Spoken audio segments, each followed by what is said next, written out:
el nostre sofà, ell és historiador, és divulgador i s'ha endinsat en la nostra història per tal d'intentar descobrir des de quan els valencians són valencians. Complicada pregunta. Molt bona nit, Vicent Baidal. Hola, bona nit, Ferran. Què tal? Un plaer. Historiador i divulgador dic perquè et dediques a endinsar-te en la història, però sobretot després la difondixes, que és molt important també. Correcte, sí. Soc professor d'Història del Dret en la universitat i després, a banda, faig les meves investigacions i una de les coses que moltes voltes no fem els historiadors perquè no tenim temps amb tota la feina acadèmica que tenim és donar-los a conèixer al gran públic, tractar de baixar un poquet al pla i fer articles de divulgació i també llibres de divulgació, i això és una de les vessants que més m'apassiona de la història, la veritat. Has fet moltes publicacions, has escrit moltes publicacions en els últims anys. La teva última criatura, que també ha sigut molt comentada i que ha tingut un gran ressò en els mitjans de comunicació, té una qüestió, planteja una qüestió molt clara, que és els valencians des de quan són valencians? Des de quan són valencians els valencians? Vicent. Bé, és una pregunta que la veritat és que molts historiadors s'havien fet però d'una manera un poc etèria i no havia hagut una investigació que diguem, pouara fins al fons. I jo en la meva tesi doctoral, que ja la vaig llegir ja fa 5 anys, una de les parts va ser eixa. I a la conclusió a la qual vaig arribar, amb els milers i milers de documents que vaig consultar en l'Arxiu de la Corona d'Aragó, en l'Arxiu del Regne de València, en l'Arxiu Municipal de València, és que la identitat valenciana, com l'entenem més o menys avui en dia, és a dir, una identitat col·lectiva vinculada al territori valencià de Vinaròs a Oriola, és un fenomen de l'edat mitjana del Regne de València de Jaume I, que normalment pensem que els valencians naixem en 1238, amb la conquesta del Regne de València per Jaume I, però la veritat és que Jaume I va expulsar a la majoria de musulmans que hi havia en el regne. De fet, ell va crear el regne amb diferents taifes que va conquerir, i quan van començar a arribar cristians del nord, sobretot aragonesos, sobretot catalans, els que venien ja venien amb la seva pròpia identitat.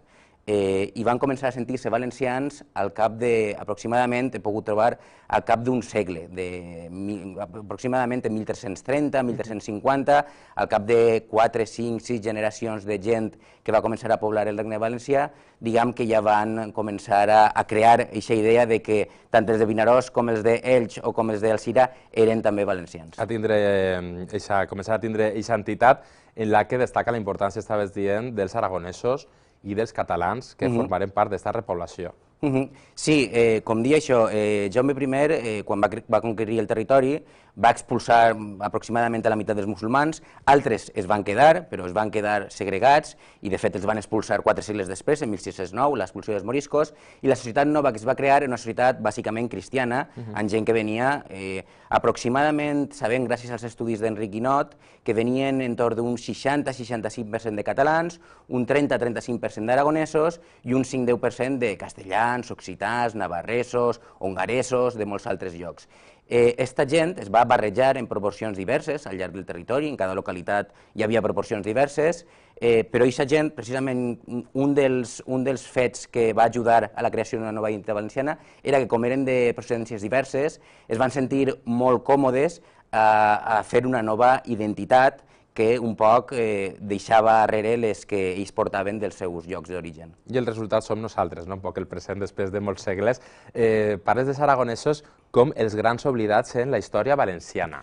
Bé, sí, no és que foren els majoritaris, com he dit, en la repoblació, en la colonització del Regne de València, perquè eren 1/3 per 2/3 de catalans, però sí que han estat poc reivindicats en aquest sentit. També han estat oblidats perquè va haver un factor en la creació de l'entitat valenciana que va ser molt important i va ser una lluita que va haver entre 1260 i 1330 entre els que eren partidaris de tindre unes lleis pròpies valencianes i els que eren partidaris de tindre unes lleis com les d'Aragó. De fet, en un principi, el territori valencià anava a incorporar-se al Regne d'Aragó. Quan Jaume I va començar a conquerir, es pensava que València seria, diguem, una part d'Aragó. Però després Jaume I va canviar d'idea i va donar unes lleis pròpies, que és molt, per a un territori medieval tindre unes lleis pròpies era molt important, i va haver un enfrontament amb els aragonesos. Llavors, aquest enfrontament entre els partidaris dels Furs de València i els partidaris dels Furs d'Aragó va fer que es creara la identitat valenciana entorn d'una idea d'unes mateixes lleis aplicades a un mateix regne, va fer que la identitat valenciana s'accelerara d'alguna manera, fora més precoç que en altres llocs on hi ha fenòmens similars.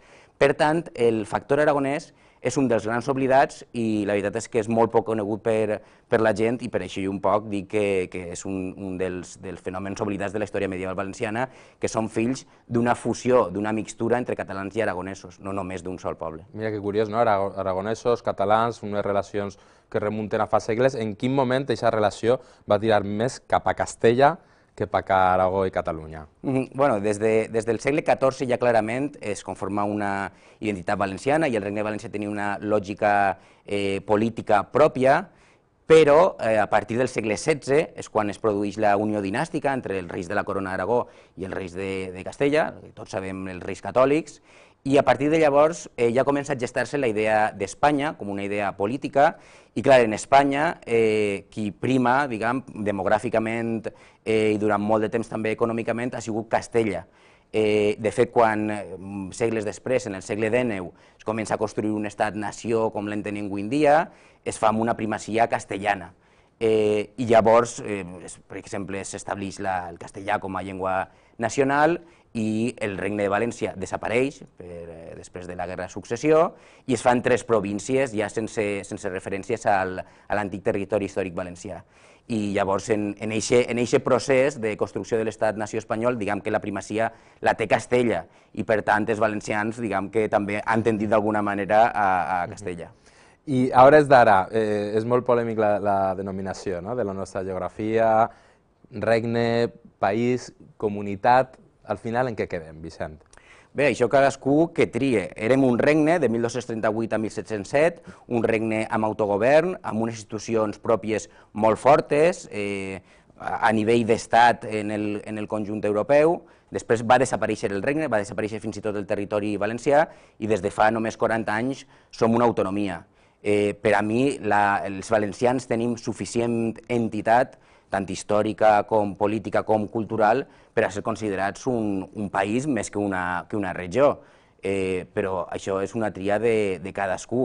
Qui prefereix que ser una regió més que un país o qui prefereix que ser una autonomia, doncs allà. És una decisió completament personal, no? Clar, efectivament. Però tu creus, remuntant-nos segles arrere, eren més valencians abans que ara o tenien més consciència de valencians fa segles que avui en dia? Quan ens clavem en qüestions psicològiques és molt difícil, perquè les identitats col·lectives antigues d'abans del segle XIX eren molt diferents. Hem de pensar que no existien ni les falles, ni la casalla, ni la paella, ni moltes de les coses que avui en dia associem ni els moros i cristians. Que no són les úniques, però sí que són part de la nostra cultura. Però sí que les coses que avui en dia pots vincular un poc a la identitat valenciana, així més folclòrica.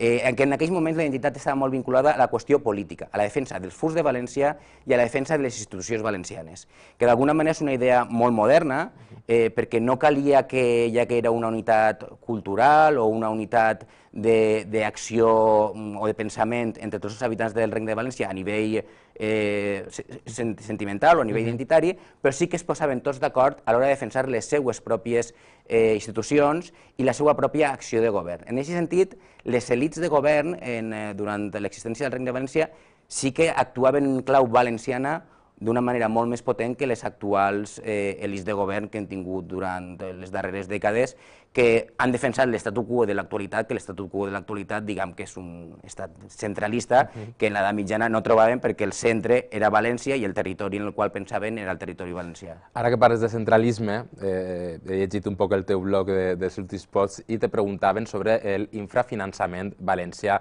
que és una cosa que estem patint en aquesta regió, en aquesta zona, en aquesta geografia, com vulguis dir-ho, des de fa molt de temps, però des de fa quant de temps? És a dir, és una història tradicional, l'infrafinançament valencià, o és una cosa d'ara només? Bé, te pregunte. Sí, això ja es remunta a temps més recents, però sí que no hi ha estudis detallats sobre la qüestió, però sí que pel que es pot llegir en la premsa de finals del segle XIX, de començaments del segle XX, i també pel model d'estat que hem tingut des del segle XIX, que ha sigut això un estat molt centralista, molt més centralista que ara, sí que és cert que la primacia de Castella ha fet que els diners, diguem, que es quedaren més en el centre i que els territoris perifèrics de l'antiga Corona d'Aragó hem sigut sempre els que menys hem rebut i, per exemple, en aquest debat que comentaves de l'infrafinançament, jo aportava dades d'una reclamació de 1907 del tren de la costa per Gandia, Dénia, cap a Alacant, que ja es demanava fa 110 anys i no s'ha fet. Vicent, estem en l'any 2016.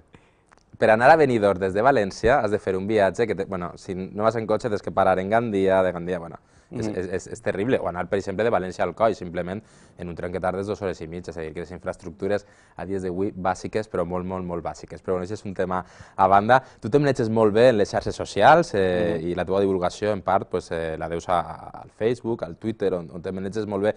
Les xarxes, que sempre criden al cel en temes d'identitat, quan parles d'aquesta entitat folclòrica, no te fa la sensació que quan es toquen la paella, es toquen la casalla i aquestes coses que són molt entretingudes, que són culturals, posem el crit en el cel, i potser en altres coses que són més importants i que atanyen a la nostra vida estem més tranquils, pot ser? Sí, totalment, és quan és més sentimental, més epidèrmic i és més fàcil entrar al rap a discutir d'aquestes coses.